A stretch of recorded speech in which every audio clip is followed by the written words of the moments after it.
ನಮಸ್ಕಾರ. ಇವತ್ತು ನಾವು ಈ ಒಂದು ಆಡಳಿತ ಕಾನೂನಿನ ಕೊನೆಯ ಯೂನಿಟನ್ನು ಪ್ರಾರಂಭಿಸ್ತಾ ಇದ್ದೀವಿ. ಯೂನಿಟ್ 5ದ ಮೊದಲನೆಯ ಪಾಠ ಇದು, ಮೊದಲನೆಯ ಲೆಕ್ಚರ್ ಇದು. ಇಲ್ಲಿ ನಾವು ಏನು ಮಾಡ್ತಾ ಇದ್ದೀವಿ ಅಂತಂದರೆ, we are going to discuss about the public sectors, PSUs and corporations ಅಂತ ಹೇಳ್ತೀವಿ ನಾವು. ಕಾರ್ಪೊರೇಷನ್ಸ್ ಆ್ಯಂಡ್ PSUs ಅಂತ ಹೇಳ್ತೀವಿ. ಒಂದನ್ನು ನಾವು ನೋಡಬೇಕು, ಈ ಆಡಳಿತ ಕಾನೂನು ಆಡಳಿತ ಮಾಡುವವರಿಗಾಗಿರುವಂತಹ ಕಾನೂನು. This law is for the purpose of the administrative authority.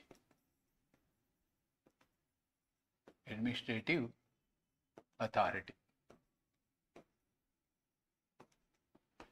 This is the whole purpose of the law. Administrative law is to control the administrative authority.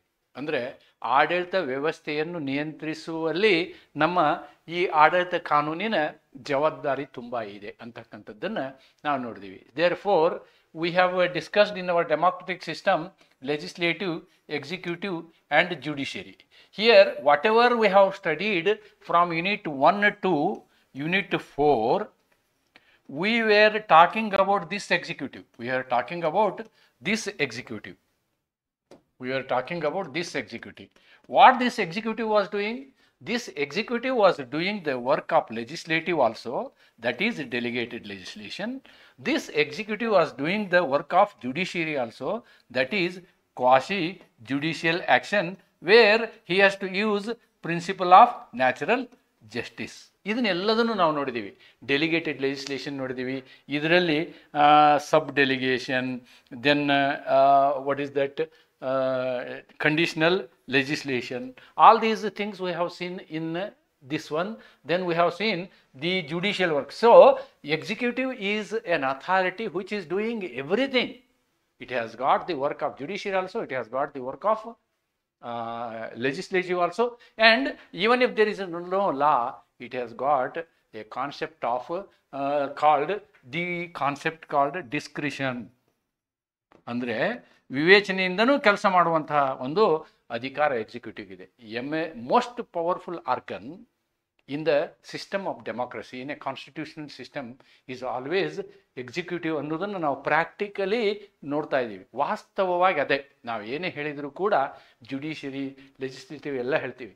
Even Indian judiciary, even Indian legislature is controlled by executive. ಅದು ವಾಸ್ತವವಾಗಿ ನಾನು ಹೇಳ್ತಾ ಇರೋದು. But things are different. As per law this executive is controlled by legislature ಅಂತ ಹೇಳ್ತೀವಿ. ಯಾಕೆ? If the legislature declares no confidence, then the government will fall. That's what the procedure is. But practically things are different. Okay. ಹಾಗಾಗಿ ಇಲ್ಲೇನಾಯ್ತು? ಹಾಗಿದ್ರೆ ಇಷ್ಟೆಲ್ಲ ಮಾಡುವಂಥವರು ನಾವು why you have come to this ಅಂತಕ್ಕಂಥ ಪ್ರಶ್ನೆ ಬರುತ್ತೆ.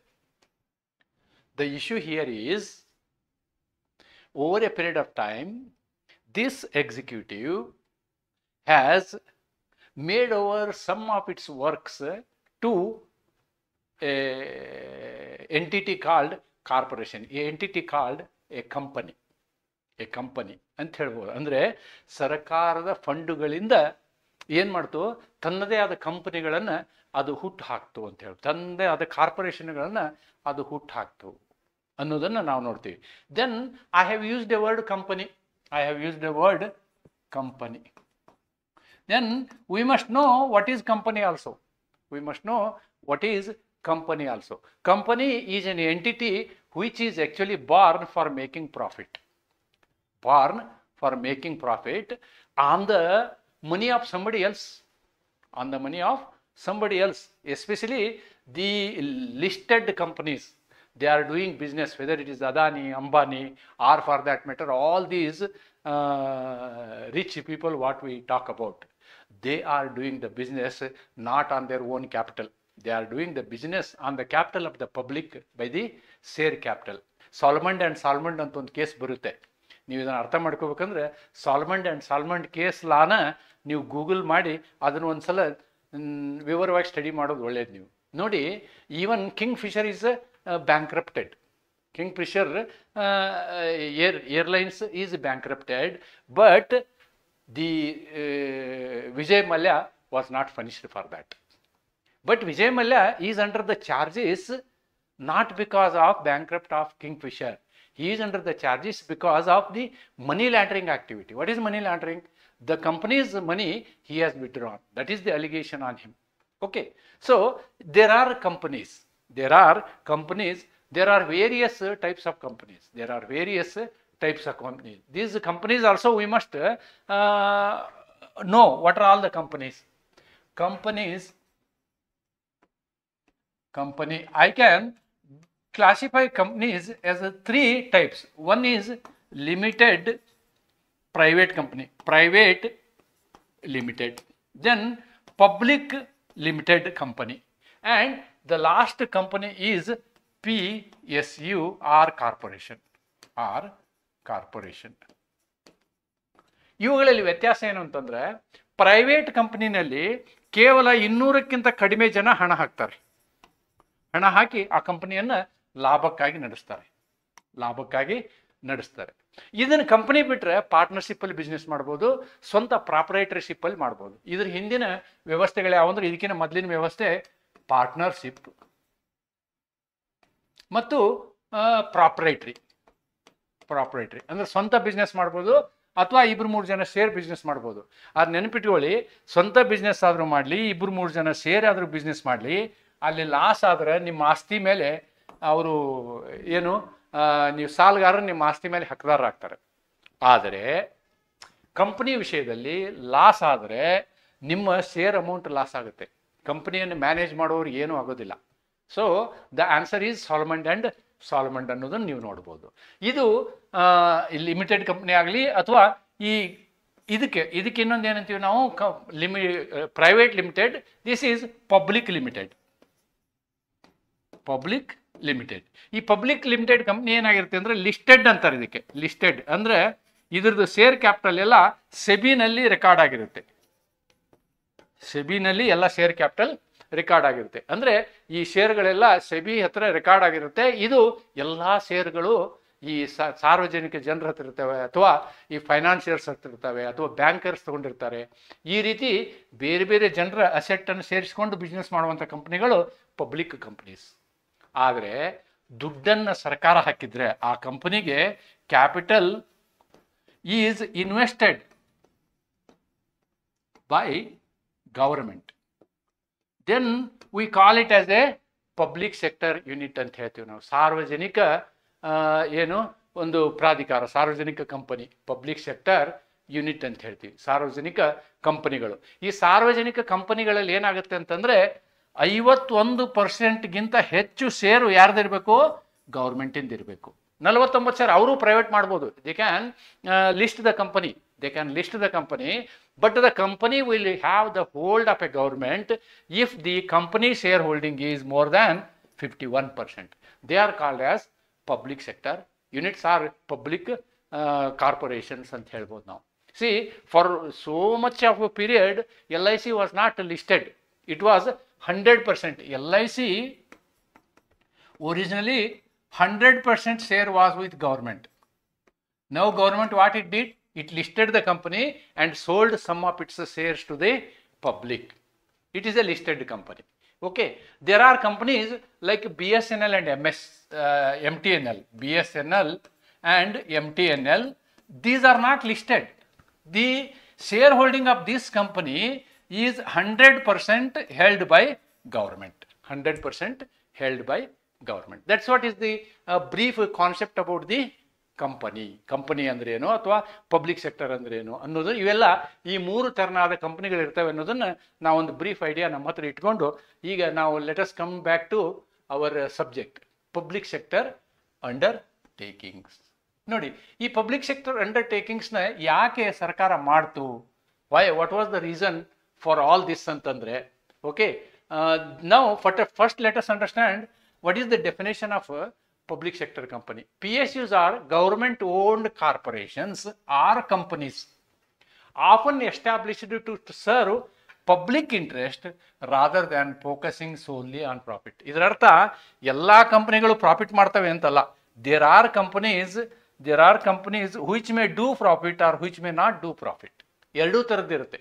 There are service companies also, there was profit making companies also, there are financial companies also. That we will see as we go further. ಈಗ ನೋಡಿ ವ್ಯಾಖ್ಯಾನ. ಪಿ ಎಸ್ ಯುಗಳು ಸರ್ಕಾರದ ಮಾಲೀಕತ್ವದ ನಿಗಮಗಳು ಅಥವಾ ಕಂಪನಿಗಳಾಗಿದ್ದು ಲಾಭಕ್ಕಿಂತ ಸಾರ್ವಜನಿಕ ಹಿತಾಸಕ್ತಿ ಸೇವೆ ಮಾಡುವ ಉದ್ದೇಶವನ್ನು ಹೊಂದಿರುತ್ತವೆ. ನಾನು ಹೇಳಿದ್ನಲ್ವಾ ಓನರ್ಶಿಪ್ ಏನಿದು 51%ಗಿಂತ ಹೆಚ್ಚು ಶೇರ್ಗಳು, 51% ಆರ್ ಮೋರ್ ಶೇರ್ಸ್. ಇದನ್ನು ನೆನ್ಪಿಟ್ಕೋಬೇಕು ನಾವು. ಈ ಷೇರು ಬಂಡವಾಳ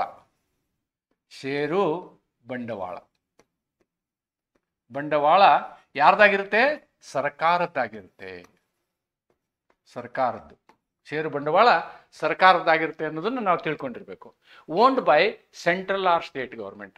ಫಾರ್ ಎಕ್ಸಾಂಪಲ್ ಸೆಂಟ್ರಲ್ ಗೌರ್ಮೆಂಟ್ಗೆ ನಾವೇನು ಹೇಳ್ಬೋದು? BSNL ಹೇಳ್ಬೋದು.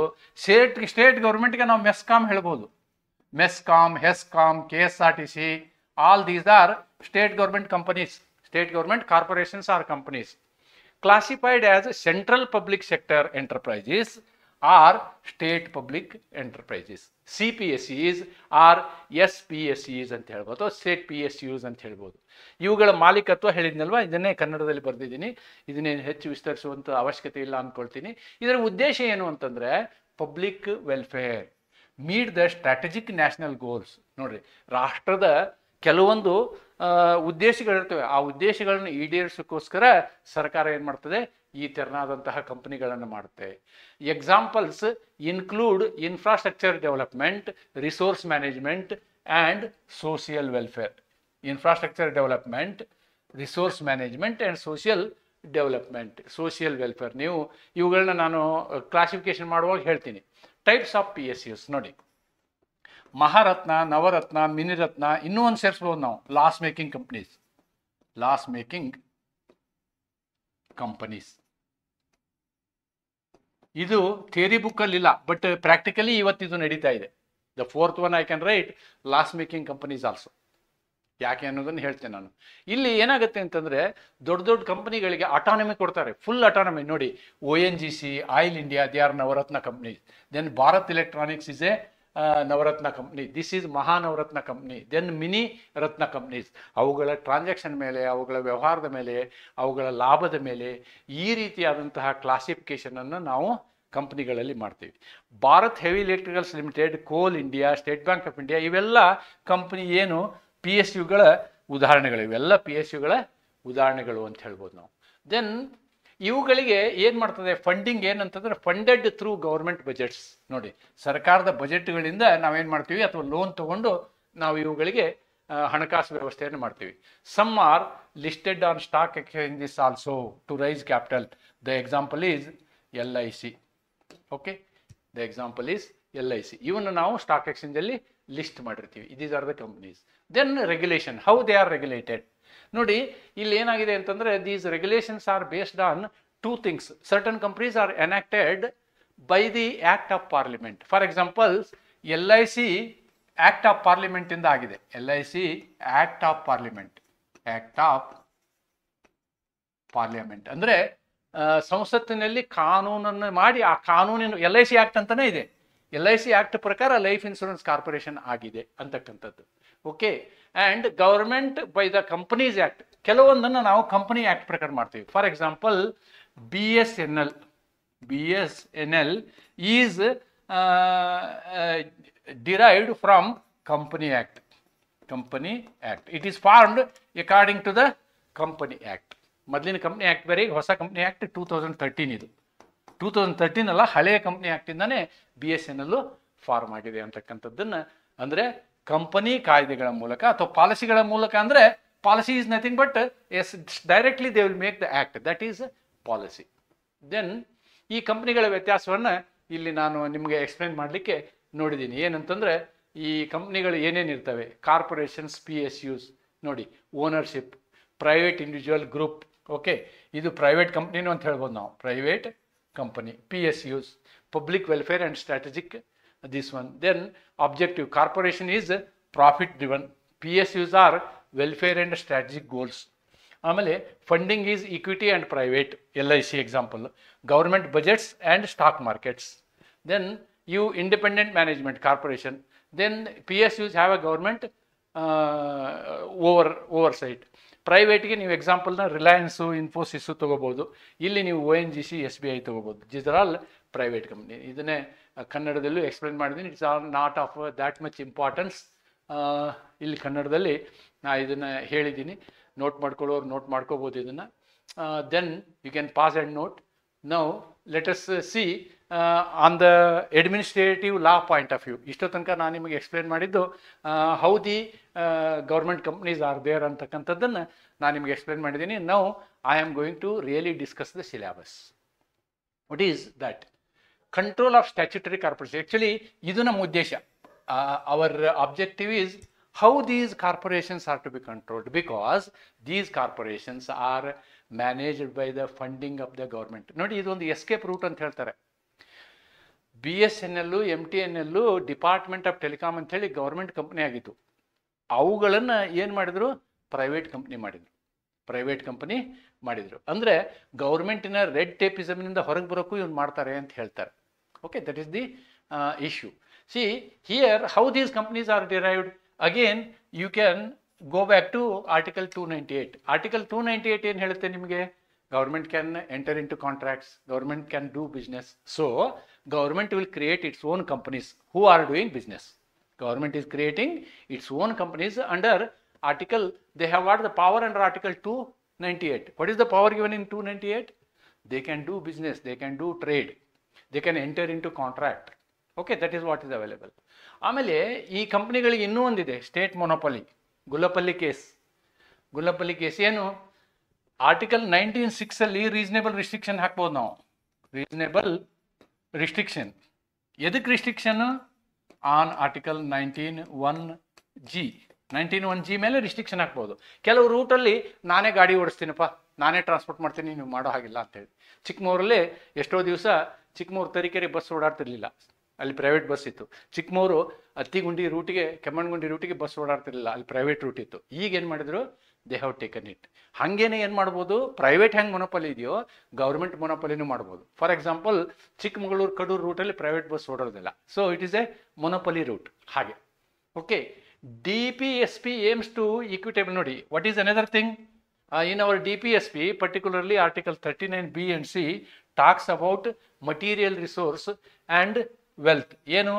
ಮಟೀರಿಯಲ್ ರಿಸೋರ್ಸು ಕೆಲವು ಜನರ ಹತ್ರ ಇರಬಾರ್ದು, ಸಂಪತ್ತು ಒಬ್ಬರ ಕಡೆ ಹೋಗುವಂಗೆ ಆಗಬಾರ್ದು ಅನ್ನೋ ಉದ್ದೇಶಕ್ಕೆ ಏನು ಮಾಡ್ತಾರೆ?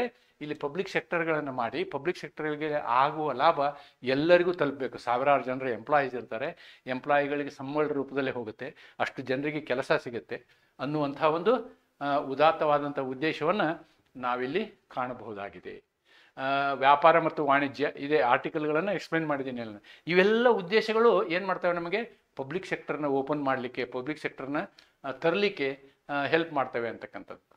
C, public sectors are promoted on the above constitutional principles. ಈಗೇನು ನಾನು ಕಾನ್ಸ್ಟಿಟ್ಯೂಷನಲ್ ಪ್ರಿನ್ಸಿಪಲ್ ನಿಮಗೆ ಎಕ್ಸ್ಪ್ಲೇನ್ ಮಾಡಿದ್ನಲ್ವಾ, ಈ ಎಲ್ಲ ತತ್ವಗಳ ಆಧಾರದಲ್ಲಿ ಇಲ್ಲಿಂದ ಸರ್ಕಾರಕ್ಕೆ ಒಂದು ಅಧಿಕಾರ ಸಿಗ್ತದೆ. ಏನು? ಕಂಪನಿಗಳನ್ನು ಮಾಡಲಿಕ್ಕೆ ಅವರಿಗೆ ಅಧಿಕಾರ ಸಿಗ್ತದೆ ಅಂತಕ್ಕಂಥದ್ದು ನಾವಿಲ್ಲಿ ನೋಡ್ಬೋದು. PSUs are used as A sword and sealed of the government ಅಂತ ಹೇಳ್ತಾರೆ. As A sword and sealed. As A sword and sealed ಅಂದ್ರೇನು? ಬೇರೆ ಕಂಪನಿಗಳು ಕೆಲಸ ಮಾಡುವಂತಹ ಸಂದರ್ಭದಲ್ಲಿ, ಅವುಗಳು ಕಸ್ಟಮರ್ನ ಎಕ್ಸ್ಪ್ಲಾಯ್ಟ್ ಮಾಡುವಂತಹ ಸಂದರ್ಭದಲ್ಲಿ ನಾವೇನು ಮಾಡ್ತೀವಿ? ನಮ್ಮ ಗೌರ್ಮೆಂಟ್ ಕಂಪ್ನಿಗಳನ್ನು ಸ್ವಾರ್ಡ್ ಥರ ಯೂಸ್ ಮಾಡ್ತೀವಿ. ಏನು ಸ್ವಾರ್ಡು? ಈಗ for example, take the example of telecom industry. In telecom industry, Reliance is there, Airtel is there, then Vodafone is there, and in addition to that BSNL is there. See, if they make a cartelisation, if they make a monopoly, ಅವರೆಲ್ಲರೂ ಸೇರಿ rate ಹೆಚ್ಚು ಮಾಡಬೇಕು ಅಂತ ಮಾಡಿದರೆ ನಾವೇನು ಮಾಡ್ತೀವಿ? ಸರ್ಕಾರದವರು BSNLನಿಂದ ಅದು ಲಾಸೇ ಆಗಲಿ ರೇಟ್ ಕಮ್ಮಿ ಮಾಡಿಸ್ತೀವಿ. ಹೀಗಾಗಿ ಅವ್ರನ್ನ ಕಂಟ್ರೋಲ್ ಮಾಡಲಿಕ್ಕೆ, so that is like A sword ಅಂತ ಹೇಳ್ತಾರೆ. What is the sealed? Sealed ಇದೇ ಎಕ್ಸಾಂಪಲ್ ತೊಗೊಂಡ್ರೆ, ಯುದ್ಧ ನಡೀತಾ ಇದೆ, ಅವಾಗ ಪ್ರೈವೇಟ್ ಕಂಪ್ನಿ ನಂಬೋಕ್ಕಾಗಲ್ಲ. ಆವಾಗ ಏನಾಗುತ್ತೆ?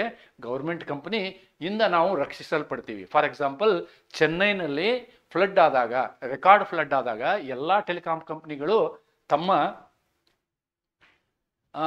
ರೇಡಿಯೇಷನ್ ಕ್ಲೋಸ್ ಮಾಡಿಬಿಟ್ರು, they could not continue, there BTSs were closed. ಅಂಥ ಸಂದರ್ಭದಲ್ಲಿ BSNL ಮಾತ್ರ ಅಲ್ಲಿ ವರ್ಕ್ ಆಗ್ತಿತ್ತು ಅನ್ನೋದನ್ನು ನಾವು ನೋಡ್ಬೋದು. ಅಂದರೆ ಅತಿ ಕಠಿಣ ಪರಿಸ್ಥಿತಿಯಲ್ಲಿ ಯಾರ್ದೂ ಸೇವೆ ಇರಲಿಲ್ಲ ಅಂದರೆ ಸರ್ಕಾರಿ ಸೇವೆ ಇದ್ದೇ ಇರುತ್ತೆ ಅಂತಕ್ಕಂಥದ್ದು ಆ ಒಂದು ಕಾನ್ಸೆಪ್ಟ್ ಇದು.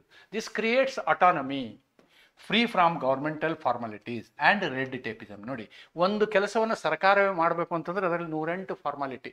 ಒಬ್ಬ ಕ್ಲರ್ಕಿಂದ ಹಿಡ್ಕೊಂಡು, ಹೆಡ್ ಕ್ಲರ್ಕಿಂದ ಹಿಡ್ಕೊಂಡು ಸೂಪ್ರಿಂಟೆಂಟಿಗೆ ಹೋಗಿ, ಸೂಪ್ರಿಂಟೆಂಟಿಂದ ಆ ಆಫೀಸರ್ಗೆ ಹೋಗಿ, ಫೈಲ್ ಇಲ್ಲಿಂದ ಅಲ್ಲಿಗೆ ಮೂವ್ ಆಗಬೇಕಾದ್ರೆ ಆ ಫೈಲ್ನಿಂದ ಏನೇನೋ ಮೂವ್ ಆಗಿರುತ್ತೆ, ಅದೆಲ್ಲ ಆಗಬಾರ್ದು ಅಂತ. ಟು ಅವಾಯ್ಡ್ ಅದಕ್ಕೆ ರೆಡ್ ಟೇಪಿಸಮ್ ಅಂತಾರೆ. ನಾ ಏನು ಹೇಳಿದ್ನಲ್ವ, that is called red tapism. Red ಟೇಪಿಸಮ್ನ ಅವಾಯ್ಡ್ ಮಾಡೋದಕ್ಕೋಸ್ಕರ ಮತ್ತು ಅಟಾನಮಿ, ಅವರು ಸ್ವತಂತ್ರವಾಗಿ ಕೆಲಸ ಮಾಡೋದಕ್ಕೋಸ್ಕರ, ಎಫಿಷಿಯನ್ಸಿನ ಹೆಚ್ಚು ಮಾಡೋದಕ್ಕೋಸ್ಕರ ನಾವೇನು ಮಾಡ್ತೀವಿ, ಈ ಒಂದು ಪಬ್ಲಿಕ್ ಸೆಕ್ಟರ್ನ ಯೂಸ್ ಮಾಡ್ತೀವಿ. ಏನಿದು hybrids of government and business. ನೋಡಿ, ಇಲ್ಲಿ ಆ ಪಬ್ಲಿಕ್ ಫಂಡ್ ಇರೋದ್ರಿಂದ ಸರ್ಕಾರದ ಫೀಲು ಇರುತ್ತೆ ಮತ್ತು ಅದು ಬಿಸ್ನೆಸ್ ಮಾಡಲಿಕ್ಕೆ ಯೋಗ್ಯವಾಗಿರುತ್ತೆ. ಇಟ್ ಈಸ್ ಡೂಯಿಂಗ್ ಬಿಸ್ನೆಸ್ ಅಂತ. These PSUs and corporations are created by Act of Parliament, example is LIC, and Company Act, example is BSNL ಅನ್ನೋದನ್ನು ನಾನು ನಿಮಗೆ ಎಕ್ಸ್ಪ್ಲೇನ್ ಮಾಡಿದ್ದೀನಿ. ಅದರದ ಕನ್ನಡ ಅನುವಾದವನ್ನು ನಾನು ಇಲ್ಲಿ ಬರೆದಿದ್ದೀನಿ ನಿಮಗೆ. It is all available here in Kannada also. Then how many types of governments are the corporations are there ಅನ್ನೋದನ್ನು ನಾವು ನೋಡ್ಬೋದು. The government corporations can be divided as, ಕಾರ್ಪೊರೇಷನ್ಗಳನ್ನು ಗೌರ್ಮೆಂಟಿಂದು ನಾನು ಮೊದಲು ಡಿವೈಡ್ ಮಾಡಿದ್ದು private company, public company and PSU ಅಂತ. Again in the PSU itself there are these many of types ಅನ್ನೋದನ್ನು ನೀವು ತಿಳ್ಕೋಬೇಕು. What are those types? Commercial corporation, then developmental corporation, social service corporation, financial corporation. ಈ ರೀತಿಯಾದಂತಹ ಕಂಪ್ನಿಗಳ ಭಾಗವನ್ನು ಮಾಡ್ಬೋದು. ವಾಣಿಜ್ಯ ಸಂಸ್ಥೆಗಳು, ಅಭಿವೃದ್ಧಿ ನಿಗಮಗಳು, ಸಮಾಜ ಸೇವಾ ನಿಗಮಗಳು ಮತ್ತು ಹಣಕಾಸು ನಿಗಮಗಳು ಅನ್ನುವಂಥ ಇದನ್ನು ಮಾಡ್ಬೋದು ನಾವು. ಯಾವುದು ಸ್ವಲ್ಪ ಎಕ್ಸಾಂಪಲು ನೋಡಿಬಿಡೋಣ. ಕಮರ್ಷಿಯಲ್ ಕಾರ್ಪೊರೇಷನ್ ಅಂದರೆ ನೋಡಿ, ಏರ್ ಇಂಡಿಯಾ, HMT, BSNL. ನೋಡಿ, ಒಂದು ಕಾಲದಲ್ಲಿ Air India was such a wonderful company, right? Then HMT was so famous. ಮದುವೆಗೆ HMT ವಾಚ್ ಇಲ್ಲದೆ ಹುಡುಗನ ಮದುವೆನೇ ಆಗ್ತಿರಲಿಲ್ಲ. BSNL ಮೊದಲು BSNL ಈ ಮೊನೊಪಲಿನಲ್ಲಿದ್ದಾಗ ಅದು ಗೌರ್ಮೆಂಟ್ ಇತ್ತು, ಇವಾಗ BSNL. ಈ ರೀತಿಯಾದಂಥ ಕಂಪ್ನಿಗಳು ಇವೆಲ್ಲ they are all for commercial purpose, ವ್ಯಾಪಾರಕ್ಕಾಗಿ. ಕಮರ್ಷಿಯಲ್ ಕಂಪನಿಗಳು ವ್ಯಾಪಾರಕ್ಕಾಗಿ ಅಂತ ಹೇಳ್ಬೋದು ನಾವು. ಆಮೇಲೆ ಅಭಿವೃದ್ಧಿ ಕಂಪನಿಗಳು, ಡೆವಲಪ್ಮೆಂಟಲ್ ಕಂಪ್ನೀಸ್. ನೋಡಿ, ಡೆವಲಪ್ಮೆಂಟಲ್ ಕಂಪ್ನೀಸ್ ಯಾವುದು ಅಂತಂದರೆ Damodar valley corporation, ONGC, food corporation of India. ONGC ಏನು ಮಾಡುತ್ತೆ, ಎಲ್ಲೆಲ್ಲಿ ನಮ್ಮ ಗ್ಯಾಸ್ ಇದೆಯೋ ಅಥವಾ ಏನು ಆಯಿಲ್ ಇದೆಯೋ, ಆಯಿಲ್ ಎಕ್ಸ್ಟ್ರಾಕ್ಷನ್ಗೆ ಆ ಕಂಪ್ನಿಯನ್ನು ಯೂಸ್ ಮಾಡ್ತಾರೆ. ನವರತ್ನ ಕಂಪನಿ ಅದು. It is doing huge profit ಅನ್ನೋದನ್ನು ನಾವು ನೋಡ್ಬೋದು. ಆಮೇಲೆ ಸೋಷಿಯಲ್, ಸಮಾಜ ಸೇವಾ ಕಂಪನಿಗಳು ಎಂಥವು? ಎಂಥ ಕಂಪ್ನಿಗಳು ಸಮಾಜ ಸೇವಾ ಕಂಪನಿಗಳು? State insurance corporation, housing board, state insurance corporation, general insurance corporation. ಇವು ಸಮಾಜ ಸೇವೆಯನ್ನು ಮಾಡುವಂಥವು. ಅಥವಾ ESI, ಈ ರೀತಿಯಾದಂತಹ ಎಲ್ಲ ಕಂಪ್ನಿಗಳಿದಾವಲ್ಲ, ಇವು ಸಾಮಾಜಿಕ ಸೇವೆಗಾಗಿರ್ತಕ್ಕಂತಹ ಕಂಪ್ನಿಗಳು ಅಂತ ಹೇಳ್ಬೋದು. ಆಮೇಲೆ ಹಣಕಾಸಿನ ಕಂಪ್ನಿಗಳು ಯಾವಂದರೆ reserve bank of India, SBI, LIC, KSFC, ಇವುಗಳನ್ನು ನಾವೇನು ಹೇಳ್ಬೋದು, ಹಣಕಾಸಿನ ಕಂಪ್ನಿ. ಈ ರೀತಿಯಾದಂತಹ ಈ ಎಲ್ಲ ಕಂಪ್ನಿಗಳು ಏನಿದಾವಲ್ಲ, ಇವು ಸರ್ಕಾರಿ ಕಂಪ್ನಿಗಳೇ. All these are called PSUs, public sector undertakings ಅಂತ ಹೇಳ್ತೀವಿ ನಾವು. ಸರ್ಕಾರಿ ಸ್ವಾಮ್ಯದ ಸಂಸ್ಥೆಗಳು ಅಂತ ಹೇಳ್ಬೋದು ನಾವು ಇವಕ್ಕೆ. Then the purpose of our this one is purpose and method of control over public corporations. ಈ ಪಬ್ಲಿಕ್ ಕಾರ್ಪೊರೇಷನ್ನ ಕಂಟ್ರೋಲ್ ಮಾಡೋದು ಯಾಕೆ? Why control? Because funding. Who funds it? Government. Because government is funding, then it is the responsibility. Who is giving money to the government? It is all public money. ಸಾರ್ವಜನಿಕ ಹಣವನ್ನು ನಾವು ಈ ರೀತಿಯಾದಂತಹ ಸಾರ್ವಜನಿಕ ಸಂಸ್ಥೆಗಳಲ್ಲಿ ಉಪಯೋಗಿಸುವುದರಿಂದ ಅಂತಹ ಸಂಸ್ಥೆಗಳನ್ನು ನಿಯಂತ್ರಿಸುವುದು ಕೂಡ ಸರ್ಕಾರದ ಜವಾಬ್ದಾರಿ ಆಗುತ್ತೆ, ವ್ಯವಸ್ಥೆಯ ಜವಾಬ್ದಾರಿ ಆಗುತ್ತೆ ಅಂತಕ್ಕಂಥದ್ದನ್ನು ನೋಡ್ಬೋದು. PSUs promote economic activity through autonomous bodies. They are given wide powers. ನೋಡಿ, ಅವ್ರಿಗೆ ವಿಶಾಲವಾದಂತಹ ಅಧಿಕಾರವನ್ನು ಕೊಟ್ಟಿರ್ತೀವಿ ನಾವು.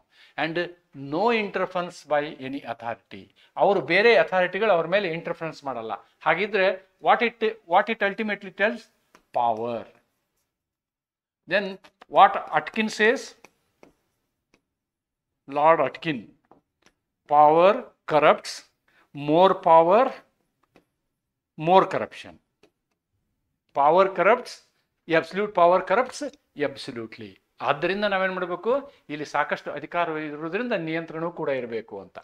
Hence without any control they may abuse the powers or act arbitrarily. ಅವರು ಅನಿಯಂತ್ರಿತವಾಗಿ ವರ್ತಿಸಬಹುದು ಅಥವಾ ಅಧಿಕಾರವನ್ನು ದುರುಪಯೋಗ ಮಾಡ್ಕೋಬಹುದು ಅಥವಾ ಅನಿಯಂತ್ರಿತ ರೀತಿಯಲ್ಲಿ ವರ್ತಿಸಬಹುದು. ಆದ್ದರಿಂದ ಏನಾಗುತ್ತೆ, ಇವುಗಳ ನಿಯಂತ್ರಣವು ಅವಶ್ಯಕತೆ ಇದೆ ಅನ್ನೋದನ್ನು ನಮ್ಮ ಆಡಳಿತ ಕಾನೂನು ನೋಡುತ್ತೆ.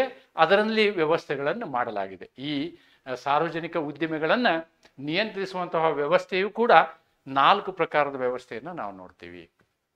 First one is judicial control, governmental control, parliamentary control, public control.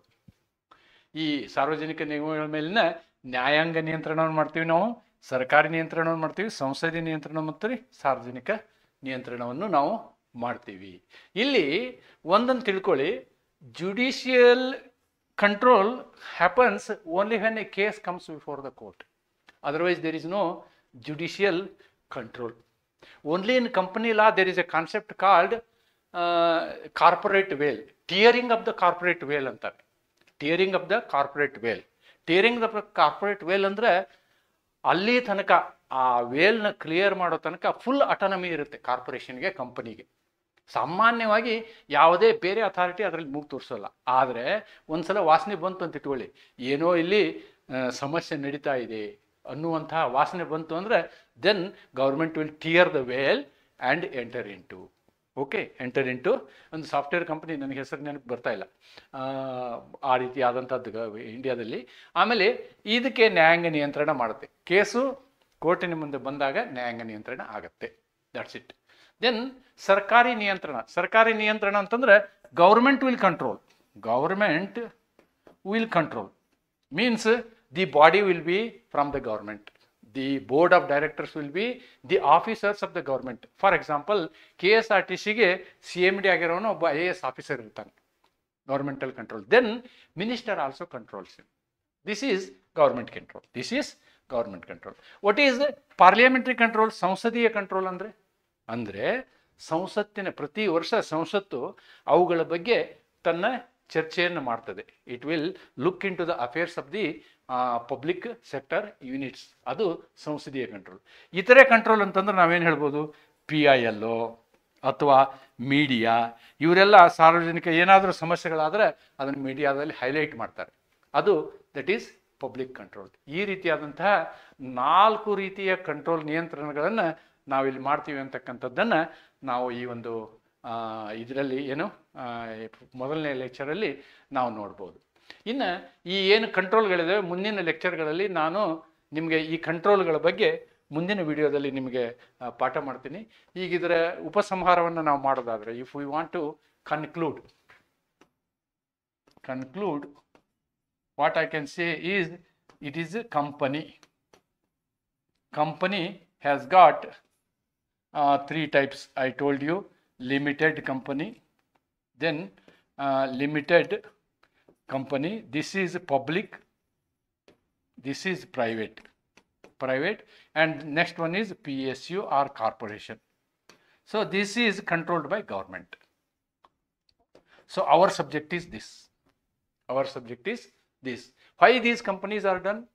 To compete with the private companies, number one, because to control the private companies, a government company is necessary. To control the private companies, a government company is necessary, particularly in the field of services.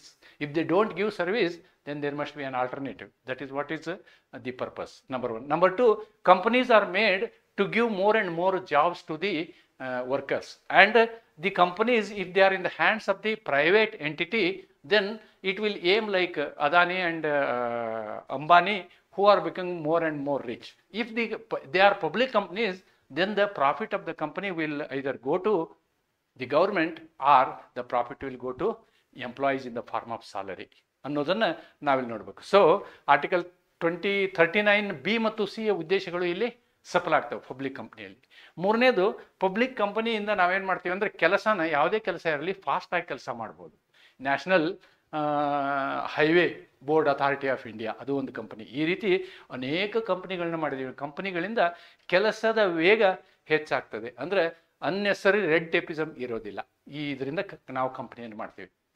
ಅದಾಗಿ ನಮ್ಮ ಉದ್ದೇಶ, administrative ಲಾನ ಉದ್ದೇಶ ಏನು ಅಂತಂದರೆ, ಇಲ್ಲಿ ಸರ್ಕಾರದ ಹಣ ವಿನಿಯೋಗವಾಗಿರುವುದರಿಂದ, ಸಾರ್ವಜನಿಕರ ಹಣ ವಿನಿಯೋಗವಾಗಿರುವುದರಿಂದ ಆ ಹಣದ ಸದುಪಯೋಗ ಆಗಬೇಕು ಅಂತಕ್ಕಂಥದ್ದು ಮತ್ತು ಆ ಕಂಪನಿಗಳು ಸರಿಯಾದ ರೀತಿಯಲ್ಲಿ ನಡ್ಕೊಳ್ಬೇಕು ಅಂತಕ್ಕಂಥದ್ದು ಉದ್ದೇಶ ಆಗಿರುವುದರಿಂದ ಈ ಕಂಪನಿಗಳನ್ನು ನಿಯಂತ್ರಣದಲ್ಲಿಡುವುದು ಅವಶ್ಯಕತೆ ಇದೆ ಅಂತ ಹೇಳ್ತಾ ಇಲ್ಲಿ 4 ವಿಧದ ನಿಯಂತ್ರಣಗಳನ್ನು ನಾವು ಮಾಡಿದ್ದೀವಿ. ಒಂದು ನ್ಯಾಯಿಕ ನಿಯಂತ್ರಣ, ಇನ್ನೊಂದು ಸರ್ಕಾರದ ನಿಯಂತ್ರಣ, ಮೂರನೇದು ಬಂದು ಸಂಸತ್ತಿನ ನಿಯಂತ್ರಣ ಮತ್ತು ಕೊನೆಯದು ಸಾರ್ವಜನಿಕ ನಿಯಂತ್ರಣ ಅಂತಕ್ಕಂಥದ್ದನ್ನು ನಾನು ನಿಮಗೆ ವಿವರಿಸಿ ಈ ಒಂದು ವಿಡಿಯೋನ ನಾನು ಇವತ್ತಿಗೆ ಇಲ್ಲಿಗೆ ಕೊನೆ ಮಾಡ್ತೀನಿ. ಮುಂದಿನ ವಿಡಿಯೋನಲ್ಲಿ ನಾನು ನಿಮಗೆ ಜುಡಿಷಿಯಲ್ ಕಂಟ್ರೋಲನ್ನು ವಿವರವಾಗಿ ನಿಮ್ಮ ಮುಂದೆ ತರಲಿಕ್ಕೆ ಇಷ್ಟಪಡ್ತೀನಿ ಅಂತ ಹೇಳ್ತಾ ಈ ವಿಡಿಯೋನ ಕ್ಲೋಸ್ ಮಾಡ್ತೀನಿ. ಈ ವಿಡಿಯೋನ ಇವತ್ತಿಗೆ ಮುಗಿಸುವಂತಹ ಒಂದು ಸಂದರ್ಭದಲ್ಲಿ ಮತ್ತೊಮ್ಮೆ ನಿಮ್ಮನ್ನು ಅಭಿನಂದಿಸ್ತೀನಿ. ದಿನದಿಂದ ದಿನಕ್ಕೆ ಈ ಒಂದು ನಮ್ಮ ವಿಡಿಯೋ ಚಾನಲ್ ಹೆಚ್ಚು ಹೆಚ್ಚು ಜನರಿಗೆ ತಲುಪ್ತಾ ಇದೆ. ಹೆಚ್ಚು ಹೆಚ್ಚು ಕನ್ನಡ ಓದುವಂತಹ ವಿದ್ಯಾರ್ಥಿಗಳಿಗೆ ಈ ಒಂದು ಕ್ಲಾಸಿನ ಲಾಭ ಆಗಲಿ ಅನ್ನುವಂತಹ ನಿಟ್ಟಿನಲ್ಲಿ ಹೆಚ್ಚು ಪ್ರಯತ್ನವನ್ನು ಮಾಡ್ತಾ ಕ್ಲಾಸ್ಗಳನ್ನು ನಾನು ಮಾಡ್ತಾ ಇದ್ದೀನಿ. ಮತ್ತೊಮ್ಮೆ ನಾನು ನಿಮಗೆ ಭರವಸೆ ಕೊಡಲಿಕ್ಕೆ ಇಷ್ಟಪಡ್ತೀನಿ. ನಿಮ್ಮ ಪರೀಕ್ಷೆ ಹತ್ತಿರ ಆಗುವುದರೊಳಗಾಗಿ ಈ ಯೂನಿಟ್ 5ಕ್ಕೆ ಸಂಬಂಧಪಟ್ಟಂಥ ಎಲ್ಲ ವಿಡಿಯೋಗಳನ್ನು ನಿಮ್ಮ ಮುಂದೆ ತರುವ ಪ್ರಯತ್ನವನ್ನು ನಾನು ಮಾಡ್ತೇನೆ. ಅಲ್ಲದೆ ನಿಮ್ಮ ವಿದ್ಯಾರ್ಥಿಗಳು ಹೇಳಿದಂತಹ ನಮಗೆ ಪ್ರಾಬ್ಲಮ್ ಸಾಲ್ವ್ ಮಾಡಿಕೊಡೋದನ್ನು ಹೇಳಿ ಸರ್ ಅಂತಕ್ಕಂಥ ಏನು ನಿಮ್ಮ ಒಂದು ವಿನಂತಿ ಬೇಡಿಕೆ ಏನಿತ್ತು ಅದನ್ನು ಕೂಡ ನಾನು ಹಂತವಾಗಿ ನಿಮಗೆ ಅದನ್ನು ಮಾಡಿಕೊಡ್ತೀನಿ ಅಂತ ಹೇಳಿ ಒಂದು ಮತ್ತೊಮ್ಮೆ ಭರವಸೆಯನ್ನು ಕೊಟ್ಟು ನಿಮ್ಮೆಲ್ಲರ ಒಂದು ಮೆಚ್ಚುಗೆಗೆ ಮತ್ತೊಮ್ಮೆ ನಾನು ನಿಮ್ಮನ್ನು ಅಭಿನಂದಿಸಿ ಇವತ್ತಿನ ಈ ವಿಡಿಯೋವನ್ನು ಇಲ್ಲಿಗೆ ಮುಕ್ತಾಯಗೊಳಿಸ್ತೀನಿ. ಮುಂದಿನ ವಿಡಿಯೋನಲ್ಲಿ judicial control of public sector undertakings ಅನ್ನುವಂಥ ಒಂದು ಹೆಡ್ಡಿಂಗಲ್ಲಿ ನಿಮ್ಮನ್ನು ಮತ್ತೆ ಭೇಟಿ ಆಗ್ತೀನಿ ಅಂತ ಹೇಳ್ತಾ ಮತ್ತೊಮ್ಮೆ ನಿಮಗೆ ಪರೀಕ್ಷೆಗೆ ಗುಡ್ ಲಕ್ ಹೇಳ್ತಾ ಇವತ್ತಿನ ವಿಡಿಯೋನ ಇಲ್ಲಿಗೆ ಮುಗಿಸ್ತೇನೆ. Thank you. ನಮಸ್ಕಾರ.